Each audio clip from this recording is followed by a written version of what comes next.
What is up, everybody? I'm George Mossey. I'm here with my co-host Heather C. So Unexpected, we're on season 5, episode 6 has aired.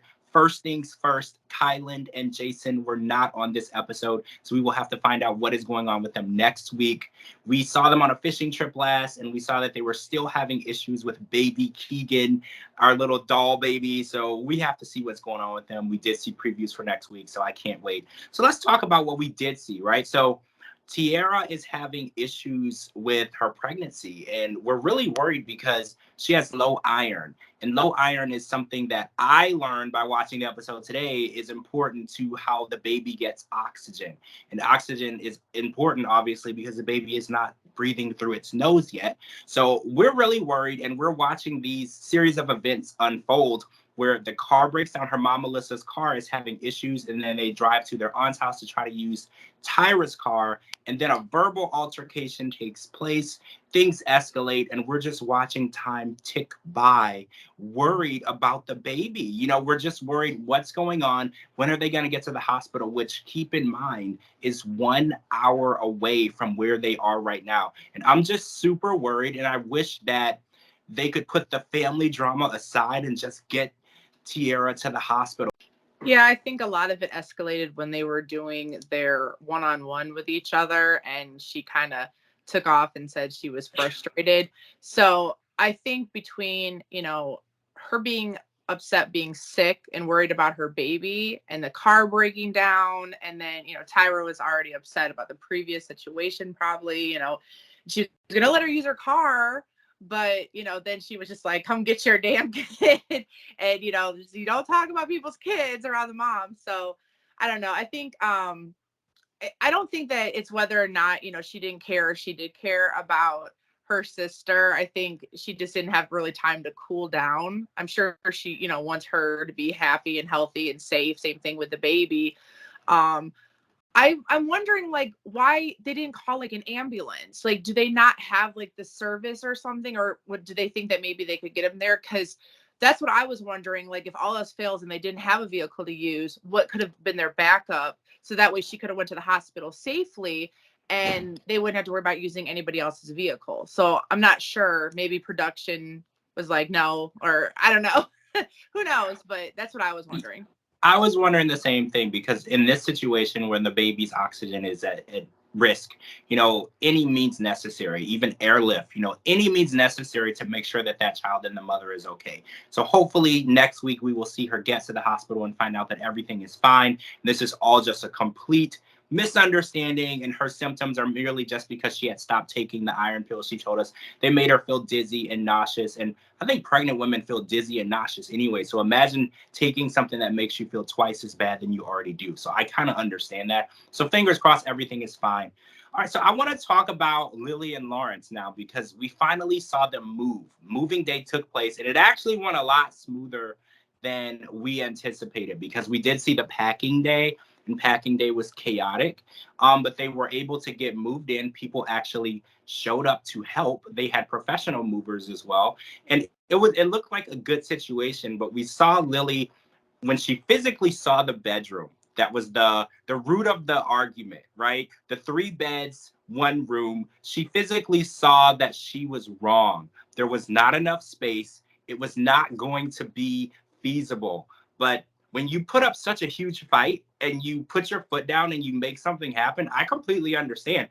I don't want to admit that I'm wrong. And she knows that admitting that she was wrong is going to be very difficult because they're very, very strong minded and neither one of them really like to admit fault. So she's like, I'm just going to have to pretend to like this because this is not what I thought. And I just thought that's so funny because that's what everyone was trying to tell her. But at the same time, it might be more convenient for her because she wants to have both of the kids in one room, which might start another fight because, when people have to get up early for work and there's babies crying all night, that's another fight in itself. So where do you stand on this?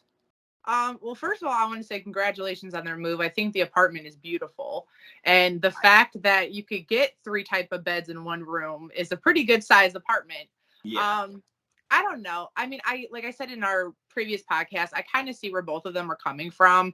I think that they opened the door for possible, like you said, issues because, there's lack of privacy, there's lack of sleep. But also, Lily's probably just really exhausted. She is used to having her mom's help, and without her mom being there, a lot of it's going to put solely just on her and Lawrence. Lawrence being busy with working and everything, he's probably not going to be able to be as attentive as, she would like. So she probably is just like, you know what? I know I'm going to be exhausted. It'd be so much easier to just roll over than to get up out of bed and everything. I mean, we're all human, and when you're tired and you're, having that lazy moment, the last thing you want to do is get up out of bed, get up out that sleep. It's so much easier just to be like, what do you need, But I mean, maybe that she saw how congested the area is. Maybe she could try it out for like, a week, couple weeks, a month, and then say, you know what? Okay, we've been in this new place now. Let's try to show you your, big girl room, and like introduce it. And then she can slowly move one of them out. Yeah, that way she doesn't have to admit any fault. So Yeah. give Aaliyah a little bit of time to get used to being in the new apartment and then gradually move her into her room. And then Lawrence will never have to know that he was right. She could easily make it as though, oh, well, I gave her her transition time and now she's ready to go into her room. So Lawrence's mom comes over to see the place, and she's a grandmother, right? She brings presents, she bears gifts, she comes and looks at everything, and she looks at the room and she's like, I see that she won the argument. I see the beds in there and I feel like they're going to run over you. And I feel like she wants him to be dominant. And sometimes in a relationship, being dominant isn't always the best way to go. Sometimes you want to give everybody a voice in the relationship. And, old school people, they feel like the guy should be in charge and he should say what the rules are and he should dictate it. But I do think that the rules for eating all over the house are really good rules. It shouldn't happen. When you have children, I don't know if people who don't have children, when you have children, they spill things everywhere and there's food everywhere and you find food in weird places. And like Lauren said, bugs begin to be attracted to your place. So I do agree with him on that. And I think that eating in the kitchen is a good practice, especially for kids, because kids, when they're done with something, they just leave it there. So if at least it's all of the food is in one place, it's easy to clean up. Yeah, I agree.